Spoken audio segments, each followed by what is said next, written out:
Me tonight? It's working for me. Okay. Thank you. I'd like to thank James for having me tonight and everyone for coming out.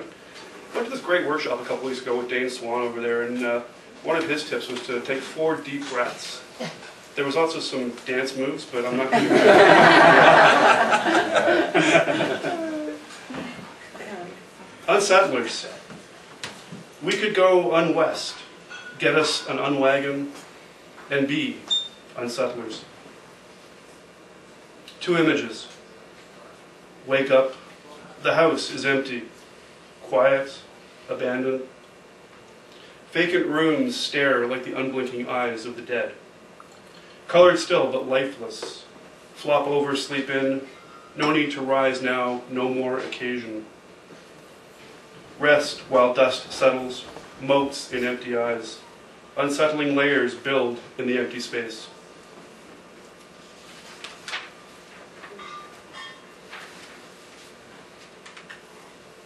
Iconography.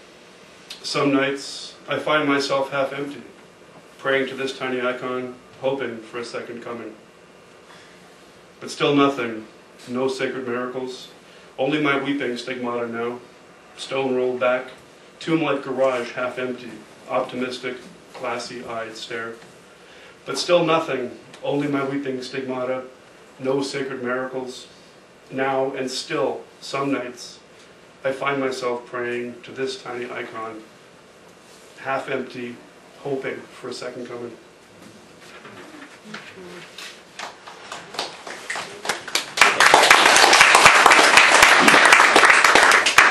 Thank you. That's actually about a Facebook friend,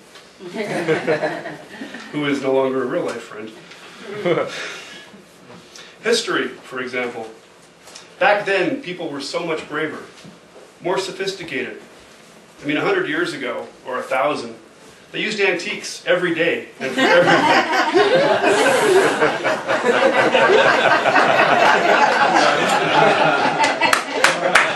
That's pretty much the whole poem.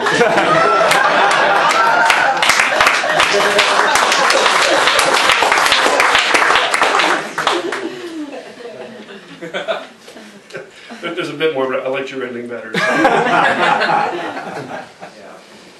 Evolution.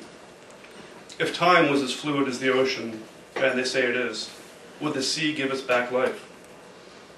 Imagine this, a calm dawn sea, gray woolly light, lifeboats floating, frozen bodies, deck chairs, a strange thick quiet. Slowly, boats circle, bodies stir, sobbing, and moaning begins. Quietly at first, then drawing closer, a loud wail as the sea foams and belches.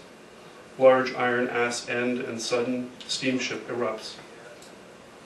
People gather round, scramble up rope, fingers scrabble on iron hull. Cold floating babies stop their crying and leap into relieved mother's arms. Families and lovers reunite in warm cabin berths below decks. The band plays and strangers dance under glowing chandelier. Icebergs skulk silently north to fuse to Greenland kin. Dinner is served on bone china, and somewhere a monkey climbs down from the trees and swims away.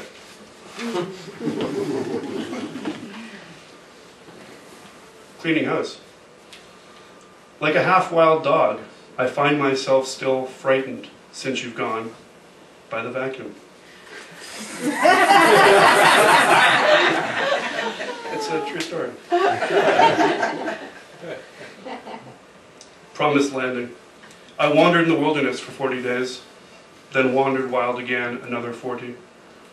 Then I wandered 40 days more, and went home, lost. It happens.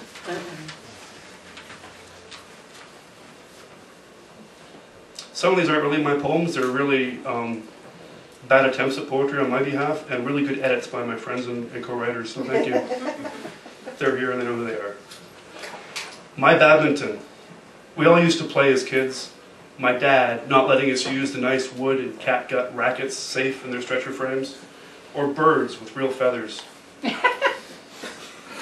Us kids with the warped nylon, cheap metal of consumers distributing catalog dreams. Fake plastic one-piece toys with scuffed red noses that uninspired, and never a net, just vacant parental calls from the next room for less noise, to keep the racket down and to quit hitting the stucco ceiling.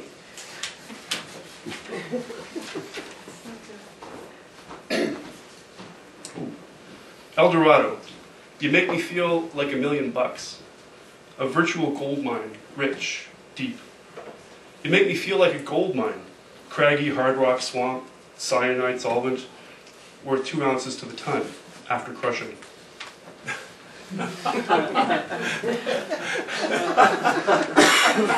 Everyone's laughing with me.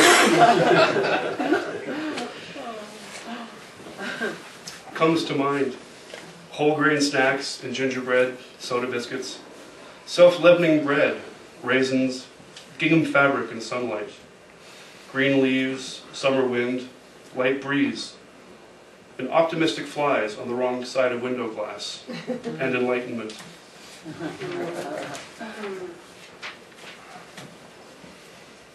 Okay, don't laugh, this is serious. Business end. Day 1 of the Wilderness Survival Workshop, we learned to drink pure rainwater cupped in fresh deer tracks. Day 2, we learned to drink only from the front tracks. I'm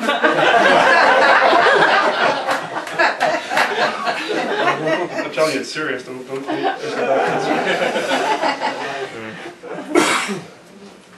Horizon.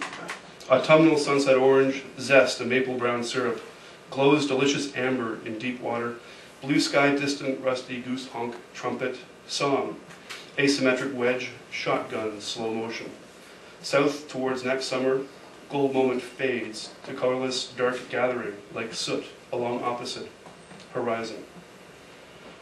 To colorless dark gathering like soot along opposite south, towards next summer gold, moment fades, song asymmetric, wedge shotgun slow, motion blue sky distant, rusty goose honk trumpet glows, delicious amber in deep, water zest and maple, brown syrup, autumnal sunset orange.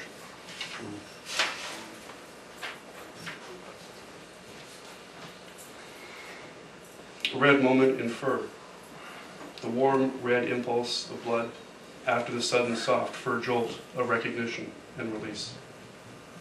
The soft red flow released, reflexive twitch, stretch, groan of one last breath.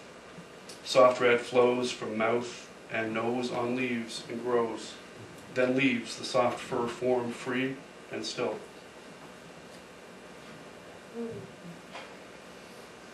They said follow your dreams, so I slept in.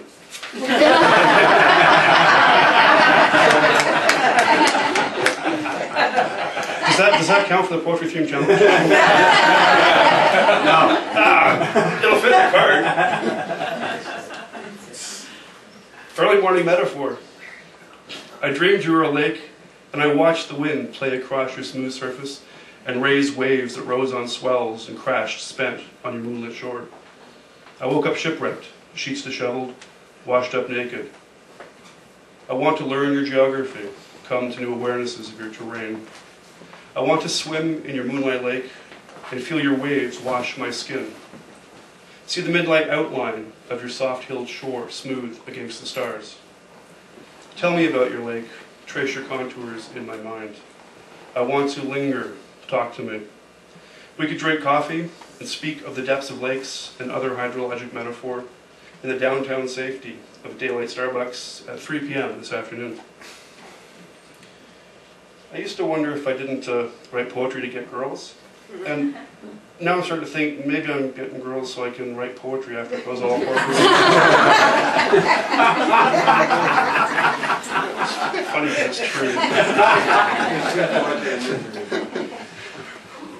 Lying dogs. My heart is a dog lying curled up in the corner somewhere, waiting for you to swing that front door open wide again and sing hello. In my dream, paws flip, tail flip, flip, flips, and a soft whimpered bark escapes.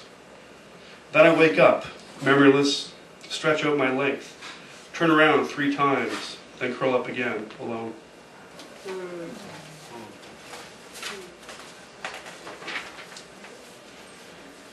This one comes from a quote from Thomas Middleton. The quote is, "I cannot be carried away with a cast of manchettes, a bottle of wine and a custard. No nor with a satin gown, music, coaches, and the midnight revels. It's called Esto Parabessa. What carries you away if not bread, fancy, foreign sensual flavor? Textured body broken wide open, for your feast laid over, banquet table wide and wine cups overflow, and you dessert, your dessert, no custards last night's stand surrounds us now, but sweet sensual cloy on the lips still, and spice hints allude to rumors. Satin gown gone now. Music coaxes, midnight reveals, revels in what carries you away, away, what carries you away, if not bread, if not wine, if not music, if not this.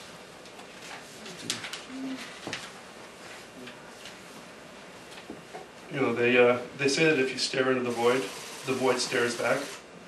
The same is also true of farm fields. Try it. Lupine outline, tree line. Lupine outline loping along, corn stubble field in winter sun, white on white, noonday glare, yellow flecked cornstalk and fir, tree line. Lupine outline loping in sun, corn stubble fir on winter white, field along flecked day, noon yellow, cornstalk glare and white, tree line. Lupine outline, corn stubble loping, in sun on winter fir flecked white, field cornstalk day, along noon glare, yellow and white, tree line. Lupine outline loping, along corn stubble sun in winter field, white on white, noonday glare, yellow flecked cornstalk and fir, tree line, and it's gone.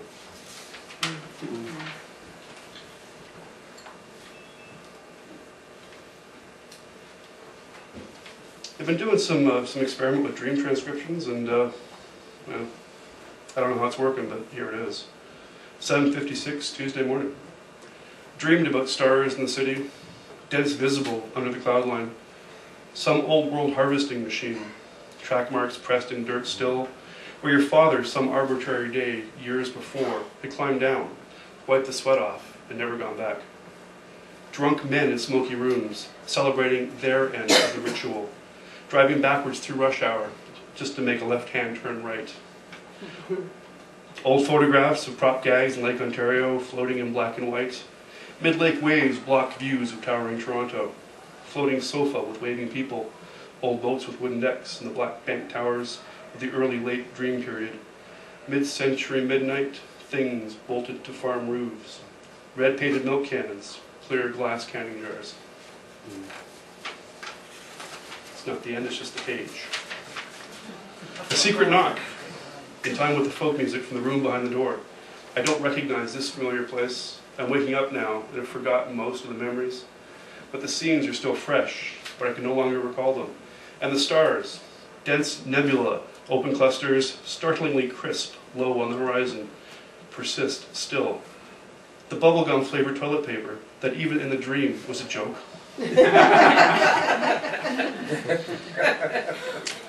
There was more about the party in the farmhouse, or it may have been a train station, except for the giant yellow harvesting machine, and people floating there in black and white, and everything seemed Ukrainian. I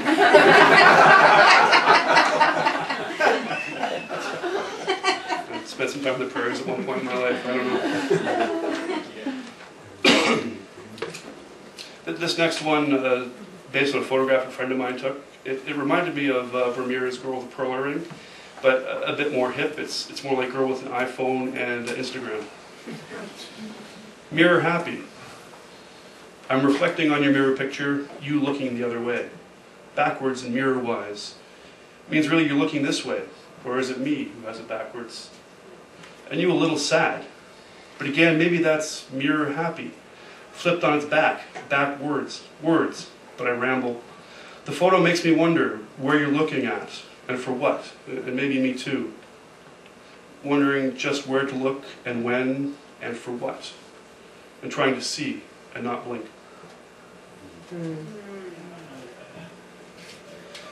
Being there. I never could have done this without you, so thank you for this. For not being here sometimes. I think about you still, but not right now.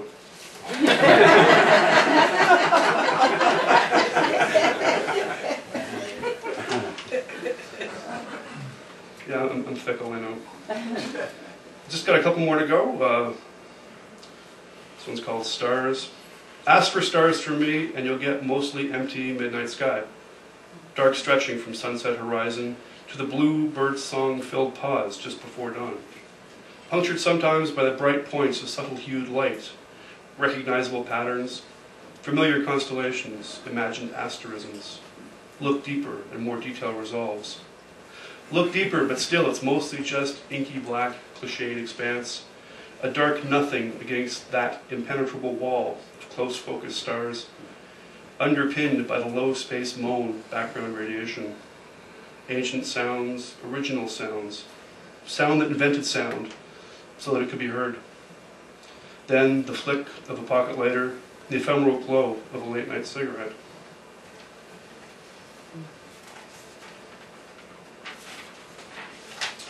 And this is my last one for tonight. It's a little bit of a homecoming. A few years ago, there was a writing workshop here that was run by Sue Reynolds, and actually a bunch of the people that are here tonight. And frankly, if I'd known how good they were, I would not have shown up. But I did, and they kicked it out of me. And this was really the first poem I wrote that realized maybe was better than I was, and I should probably, keep going. And it was written in this room. It's called Unbecoming. 100 Ways to Be a Butterfly. The first 75 or so are about caterpillars and ignorance. Ground-bound leaf chewer looks up at the sky in fear. The first 75 butterfly things are about caterpillars, slung low and inching one self-length at a time. Most of the 100 things about being a butterfly are about being a caterpillar and staying alive just long enough. The last 2 or 3 things about being a butterfly are about forgetting. Forgetting caterpillar things, about not getting wrapped up and getting wrapped up. Forgetting about the 100 legs, the aching knees, the fear of the sky, and learning about the wings. Thanks very much.